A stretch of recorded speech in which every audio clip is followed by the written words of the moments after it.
Hello बच्चों, आज हम लोग न्यू चैप्टर स्टार्ट करने जा रहे हैं जो है यूनिट एंड मेजरमेंट्स। और इस चैप्टर में सबसे पहले हम लोग पढ़ेंगे कि मेजरमेंट क्या होता है एंड उसकी नीड क्या है। ठीक है, सो नीड ऑफ मेजरमेंट में कुछ पॉइंट्स हैं जिसको हम डिस्कस करेंगे, जैसे कि नेचर में जो भी हम लोग फिनोमिना ऑब्जर्व करते हैं उसमें मेजरमेंट की क्या जरूरत है, उस फिनोमिना को प्रिसाइजली डिस्क्राइब करने के लिए हमें मेजरमेंट की जरूरत होती है।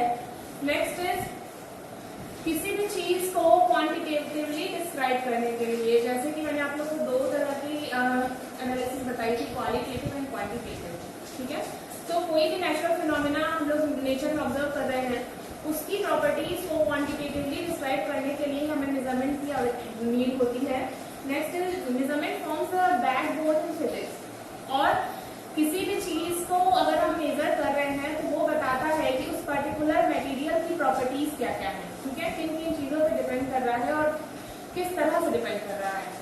नेक्स्ट हम लोग मेजर क्या चीज करते हैं, जो भी क्वांटिटी हम लोग नेचुरल फिनोमिना में मेजर करते हैं और डायरेक्टली और इनडायरेक्टली किसी भी तरह से आप मेजर कर रहे हैं जो कि उस पर्टिकुलर फिनोमिना की प्रॉपर्टीज को डिस्क्राइब करता है, उसे फिजिकल क्वांटिटी कहते हैं। ठीक है, सो किसी भी फिनोमिना में बहुत तरह की फिजिकल क्वांटिटीज हो सकती है, जैसे कि फोर्स, मास, टाइम, वेलोसिटी, मोमेंटम एक्सेट्रा। बहुत तरह की फिजिकल क्वांटिटीज होती हैं जिसको हम मेजर करते हैं। ठीक है,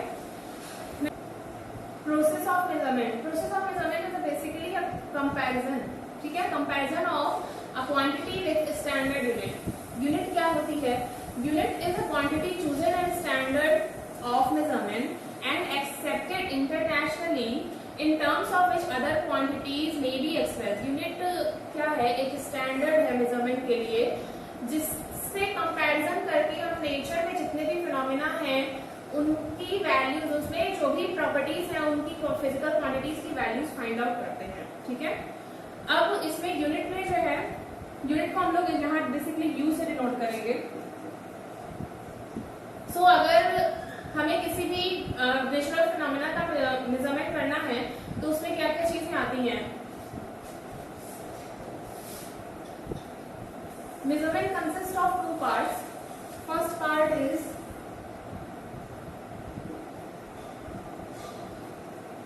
numerical value denoted by m, and second is size of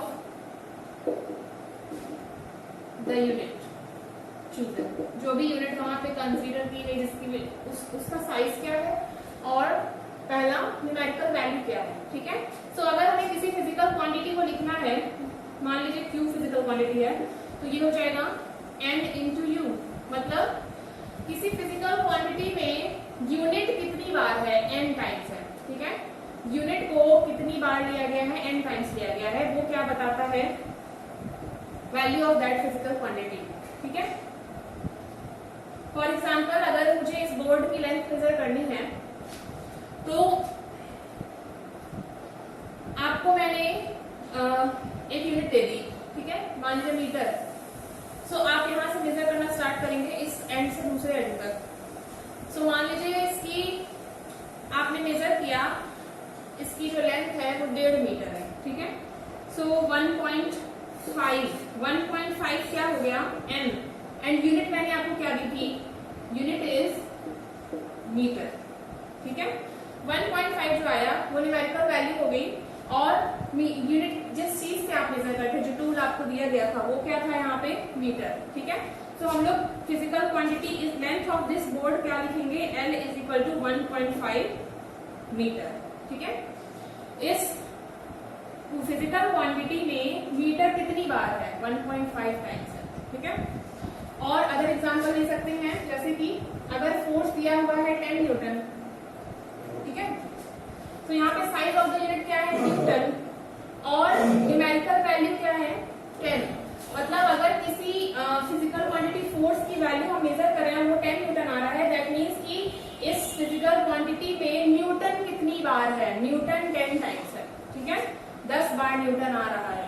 ठीक, और इसको दूसरे नाम से भी आप लिख सकते हैं, डाइन में अगर लिखना हो, आपने साइज ऑफ यूनिट चेंज कर दिया। ठीक है, सो आपको पता है 1 unit is equal to 10 to the power 5 dyne होता है, तो ये हो जाएगा 10 to the power 5 dyne. Size of unit change कर दिया, पहले न्यूटन था अभी डाइन हो गया। आपको पता है न्यूटन बड़ा होता है, डाइन छोटा होता है। सो इस केस में होता क्या है कि जो यहाँ पे न्यूमेरिकल वैल्यू होती है, बड़ी यूनिट है अगर न्यूमेरिकल वैल्यू है साथ में, सो अगर आप बड़ी यूनिट से छोटी यूनिट में कन्वर्ट कर रहे हैं, मतलब साइज ऑफ द यूनिट छोटा कर रहे हैं, सो न्यूमेरिकल वैल्यू क्या होती है, बढ़ जाती है। ठीक है, लेकिन यहाँ पे आप एक चीज नोटिस करेंगे कि फोर्स की वैल्यू कांस्टेंट है। 10 newton is equal to 10 into 10⁵ dyne, दोनों सेम चीज है। तो अगर हम यूनिट चेंज कर रहे हैं, साइज ऑफ यूनिट चेंज कर रहे हैं, न्यूमेरिकल वैल्यू साथ में बदलेगी, लेकिन जो फिजिकल क्वांटिटी है वो कांस्टेंट रहती है। जैसे कि मैंने यहाँ पे बताया कि length of the board is 1.5 metre.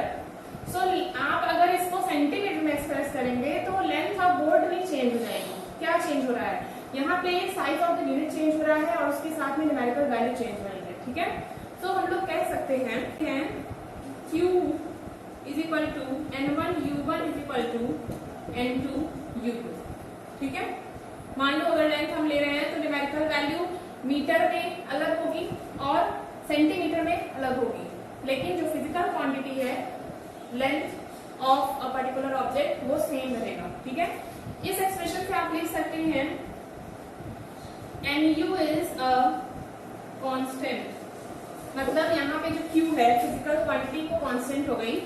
So N is inversely proportional to U।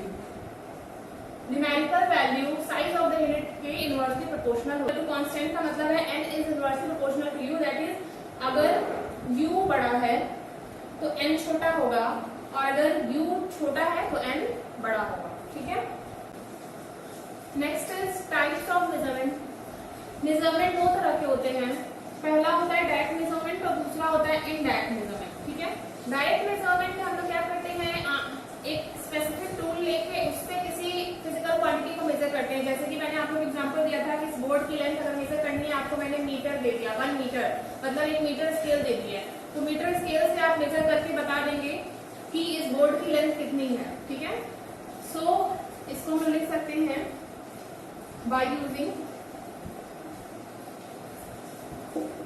Tool of measurement.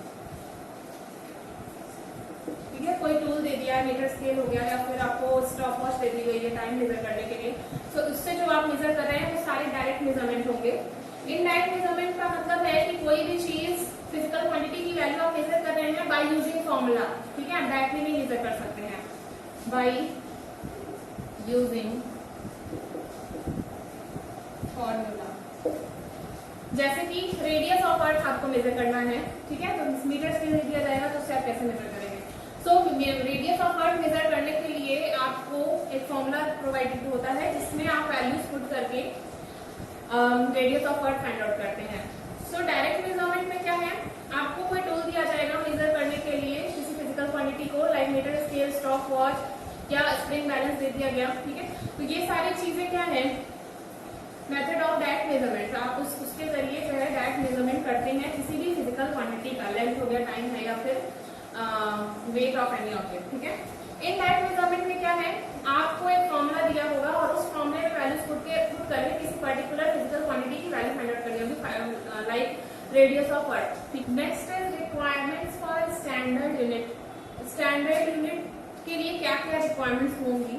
पहला है कि जो स्टैंडर्ड यूनिट हम लोग चूज कर रहे हैं वो सूटेबल साइज की होनी चाहिए, मतलब ना बहुत छोटी हो ना बहुत बड़ी हो। ठीक है, हमको जैसा चाहिए उसके अकॉर्डिंग जो स्टैंडर्ड यूनिट है वो होनी चाहिए, साइज सूटेबल होना चाहिए। ठीक है, नेक्स्ट इज इजीली अवेलेबल, आसानी से हम उसे ऑब्टेन कर सकें। दूसरा है उसकी वैल्यू को हम दूसरे फिजिकल क्वांटिटीज के टर्म्स में इजीली रिप्रोड्यूस कर सकें। ठीक है, उसका कन्वर्जन आसानी से हम कर सकें एक यूनिट से दूसरे यूनिट में। ठीक है, और जो स्टैंडर्ड यूनिट होनी चाहिए वो एक्यूरेटली डिफाइन होनी चाहिए, उसमें एक्यूरेसी होनी चाहिए। Next is it should not be change with time, place and physical conditions, मतलब टाइम किसी जगह पर्टिकुलर प्लेस के अकॉर्डिंग या फिर physical conditions like temperature, pressure etcetera के साथ चेंज नहीं होनी चाहिए स्टैंडर्ड यूनिट। ठीक है, तो ये कुछ रिक्वायरमेंट्स है स्टैंडर्ड यूनिट की, इसको ध्यान में रखते हुए स्टैंडर्ड यूनिट चूज की जाती है। ठीक है, next topic is types of physical quantities. First is the fundamental physical quantity and second is derived physical quantity. Fundamental physical quantities में क्या हुआ, ये जो फिजिकल क्वांटिटीज होती हैं ये अदर क्वांटिटीज पे डिपेंड नहीं करती हैं फॉर देयर मेजरमेंट्स, ठीक है. लेकिन जो डेराइव्ड फिजिकल क्वांटिटीज होती हैं ये इनको हम लोग दूसरे फिजिकल क्वांटिटीज के हेल्प से मेजर करते हैं, ठीक है. इसके एग्जांपल्स हो गए, इनसे जो रिलेटेड इन फिजिकल क्वांटिटीज की जो यूनिट्स होती हैं उनको फंडामेंटल यूनिट्स कहते हैं और इनकी जो यूनिट्स होती हैं इनको डेराइव्ड यूनिट्स कहते हैं, ठीक है. इसके एग्जांपल्स हो गए फंडामेंटल फिजिकल क्वांटिटीज के लिए 7 होती हैं, जिसमें हो गया आपका लेंथ, मास, टाइम, ठीक है, एक्सेट्रा. अभी हम लोग डिटेल में पढ़ेंगे कौन कौन सी होती हैं. इसके बाद डेराइव्ड फिजिकल क्वांटिटीज में हो गई आपकी velocity, force, momentum, angular momentum, torque, ये सारी चीजें आपकी डेराइव्ड फिजिकल क्वांटिटीज हो गई, ठीक है. अब देखते हैं कि फंडामेंटल फिजिकल क्वांटिटीज में कौन कौन सी फिजिकल क्वांटिटीज आती हैं, उनकी यूनिट्स क्या हैं और उनके सिंबल्स क्या हैं, ठीक है. फंडामेंटल फिजिकल क्वांटिटीज में 7 फिजिकल क्वांटिटीज होती हैं और 2 सप्लीमेंट्री फिजिकल क्वांटिटीज होती हैं, ठीक है.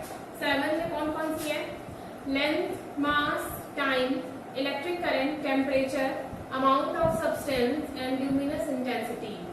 ये बेसिक फिजिकल क्वांटिटीज होती हैं. इनकी यूनिट्स क्या क्या हैं, लेंथ की यूनिट होती है मीटर, मास की होती है kilogram, time second, electric current ampere, thermodynamic temperature kelvin, amount of substance mole, luminous intensity candela. Supplementary physical quantities की यूनिट्स होती हैं, प्लेन एंगल की होती है रेडियन एंड सॉलिड एंगल की होती है स्टेरेडियन, ठीक है. इनके सिंबल्स हैं, मीटर का सिंबल स्मॉल एम से डिनोट करते हैं, किलोग्राम को स्मॉल के स्मॉल जी केजी, आप लोगों को पता होगा. सेकेंड को small s, ampere capital A, kelvin capital K, amount of substance MOL mole symbol है, ल्यूमिनस इंटेंसिटी का small c d candela and supplementary angle का होता है RAD radian and solid angle का होता है स्मॉल SR स्टेरेडियन, ठीक है. ये बेसिक फिजिकल क्वांटिटीज हैं, ठीक है. 7 होती हैं और उसके बाद 2 सप्लीमेंट्री फिजिकल क्वांटिटीज भी होती हैं. Next topic is plane angle and solid angle. Plane angle को थीटा से डिनोट करते हैं. किसी सर्कुलर आर्क का सर्कल के सेंटर पर जितना एंगल फॉर्म करती है, ठीक है. अगर L लेंथ की आर्क है और ये एक सर्कल के सेंटर पर थीटा एंगल फॉर्म कर रही है, ठीक है. तो इस थीटा को हम लोग लिखते हैं arc upon radius of the circle, ठीक. और इसी थीटा को बोलते हैं प्लेन एंगल. ये एक प्लेन में फॉर्म होता है, 3 डायमेंशनल स्ट्रक्चर नहीं है, ये 2 डायमेंशनल स्ट्रक्चर होता है, इसलिए इसे प्लेन एंगल बोलते हैं. और इसकी यूनिट मैंने क्या बताई थी, रेडियन होती है, ठीक है. Next is solid angle. Solid angle क्या होता है, सॉलिड एंगल ऐसा ही कुछ होता है बट ये 2 डायमेंशनल होकर 3 डायमेंशनल स्ट्रक्चर होता है. जैसे कि अगर आप सर्कल की जगह कोई स्फेरिकल बॉडी ले लें, ठीक है, स्फीयर कंसीडर कर रहे हैं, तो स्फीयर का एक small surface area DS, a small surface area DS of a spherical body forms an angle d omega at the center. मतलब एक आर्क ना कंसीडर करके आपने क्या किया, प्लेन ले लिया. वो प्लेन उस स्फीयर के सेंटर पे कितना एंगल फॉर्म कर रहा है उसी को सॉलिड एंगल बोलते हैं, ठीक है. और इसका फॉर्मूला होता है d ओमेगा. ओमेगा से प्रेजेंट करके ओमेगा तब बोलेंगे जब हम ओवरऑल एंगल कंसीडर, यहाँ पे मैंने एक स्मॉल एंगल कंसीडर किया है d omega for very small element of the surface area ds. So d omega is equal to ds by r square होता है, ठीक है. d omega is equal to ds by r square. और इसकी unit क्या होती है, steradian होती है, ठीक है.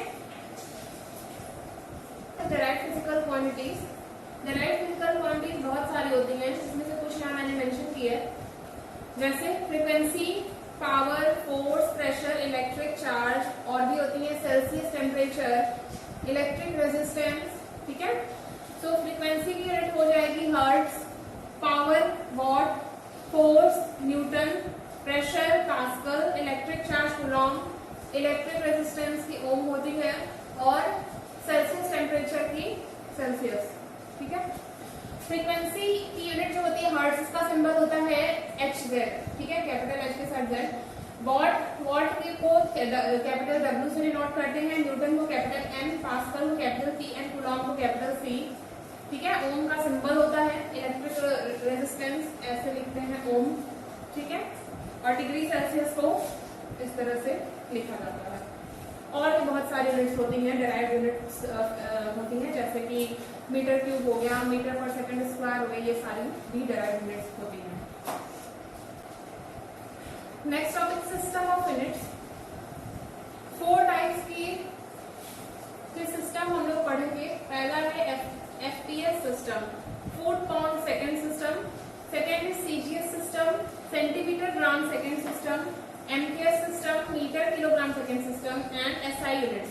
SI units is a modification over MKS system and it is based on the fundamental units and 2 supplementary units. ठीक है, हम लोग जो भी यूनिट्स लिखेंगे वो SI में ही जनरली लिखते हैं, या अगर हमें कभी कन्वर्जन करना हुआ तो CGS में कन्वर्ट किया जाता है। ठीक है, इसका हमें जनरली यूज नहीं है कहीं भी, क्योंकि इसमें कुछ ड्रॉबैक्स हैं। ठीक है, आइए देखते हैं क्या ड्रॉबैक्स। FPS और CGS सिस्टम के कुछ ड्रॉबैक्स हैं, जैसे कि FPS सिस्टम में लेंथ की जो यूनिट हम लोग कंसीडर करें वो फुट होती है, और मास की जो यूनिट होती है वो पाउंड होती है, एंड टाइम की सेकंड होती है। तो जब हमें फुट को मीटर में कन्वर्ट करना होगा तो 1 फुट इज इक्वल टू होता है 0.3048 metre, and 1 pound is equal to होता है 0.453592 किलोग्राम। सो ये जो foot pound second system of unit है, इसमें इनकन्वीनियंस मल्टीप्लायर और सब मल्टीप्लायर्स आते हैं, जिसकी वजह से हमें कैलकुलेशन करने में बहुत प्रॉब्लम होती है। ठीक है, अब इतना बड़ा नंबर है, पॉइंट के बाद 3048 है, इसको अगर आप कन्वर्ट करेंगे, मतलब फुट को मीटर में कन्वर्ट करना होगा, किसी वैल्यू को मल्टीप्लाई करना होगा इसमें, तो यहाँ पे बहुत ज्यादा कैलकुलेशंस करनी पड़ती हैं, जिसकी वजह से ये सिस्टम ऑफ यूनिट जो है बहुत इनकन्वीनियंट है। ठीक है, नेक्स्ट CGS सिस्टम का क्या ड्रॉबैक है। CGS सिस्टम में जो यूनिट्स हैं सेंटीमीटर ग्राम, ये बहुत ही ज्यादा छोटी हैं। ठीक है, जिसकी वजह से इनको भी हम लोग जल्दी कंसीडर यूज नहीं करते, जनरली नहीं करते हैं। अगर कोई बहुत बड़ी डिस्टेंस मेजर करनी हो तो हम सेंटीमीटर में ना लिख के MKS यूनिट या SI यूनिट यूज करेंगे। ठीक है, या कोई किसी चीज का मास लिखना हो तो जनरली हम लोग MKS और SI यूनिट ही यूज करते हैं। ठीक है, MKS यूनिट और SI यूनिट के एडवांटेज क्या है कि इनका जो साइज है ये कन्वीनियंट है, और हम लोग इसको इजीली कहीं भी कोई भी फिजिकल क्वांटिटी की वैल्यू फाइंड आउट करने के लिए यूज कर सकते हैं। ठीक है, next topic is conventions for writing of units and their symbols. किसी भी यूनिट और उसके सिंबल को लिखने के लिए कुछ कन्वेंशन हम लोग यूज करते हैं। देखिए, जैसे कि अगर कोई यूनिट किसी साइंटिस्ट के नेम पर है, ठीक है, for example unit SI unit of force in newton, तो हम लोग उसको स्मॉल n से लिखते हैं। मतलब अगर हमको पूरा न्यूटन लिखना है तो स्मॉल n से स्टार्ट करके उस यूनिट को लिखते हैं, ना कि कैपिटल N से लिखते हैं। ठीक है, जैसे अगर F is equal to 10 newton लिखना है तो ऐसे लिखेंगे। ठीक है, ना कि यहाँ पे कैपिटल N से स्टार्ट करेंगे।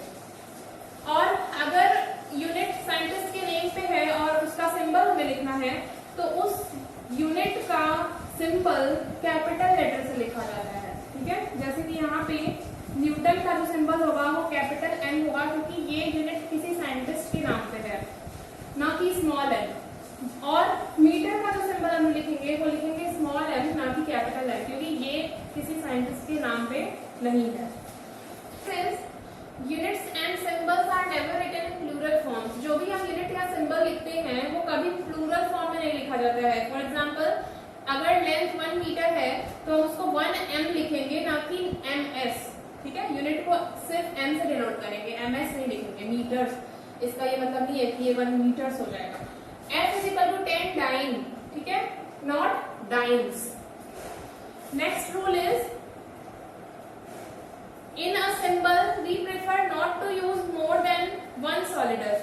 किसी भी सिंबल में एक से ज्यादा सॉलिडस का यूज नहीं किया जाता। जैसे कि इंटेंसिटी की यूनिट होती है जूल पर सेकेंड पर मीटर स्क्वायर या वॉट पर मीटर स्क्वायर। ठीक है, तो हम उसकी यूनिट को इस तरह से लिखेंगे, joule second inverse metre to the power -2। इस तरह से नहीं लिखा जाएगा जूल पर सेकेंड पर मीटर स्क्वायर, ये गलत तरीका है लिखने का, ठीक है। And last is punctuation marks are not used after symbol. कोई भी आप सिंबल लिख रहे हैं यूनिट का तो उसके आगे पंक्चुएशन मार्क यूज नहीं किया जाता है। जैसे कि 1 litre is equal to 1000 cc, not c dot c dot. आप इस तरह से पंक्चुएशन लगा के नहीं लिख सकते हैं, इसको सीसी ही लिखा जाता है, ठीक है। सो ये था आपका पूरा first lecture of unit and measurement. अभी इसके बाद आपके थ्योरी बेस्ड जो है 4 लेक्चर और होंगे, तब ये चैप्टर कंप्लीट होगा। नेक्स्ट उसके बाद हमको न्यूमेरिकल्स भी पढ़ने हैं, ठीक है। Thank you class.